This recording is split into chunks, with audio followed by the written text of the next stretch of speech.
Hola! In this lesson, we're going to talk about the word pero, in Spanish. The word pero, is most accurately translated as but, and it is used to link ideas, but it also implies that the second part of the sentence is different from the first part, like in English. Here are some examples of pero, in sentences.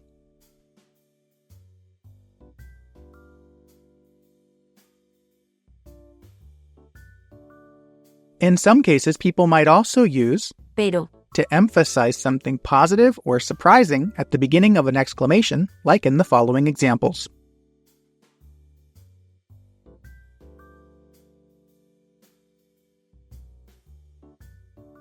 To review pero, means but, and it is often used to contrast different ideas in a sentence. You might also hear it used to emphasize something positive or surprising at the beginning of an exclamation. Thanks for watching. Gracias.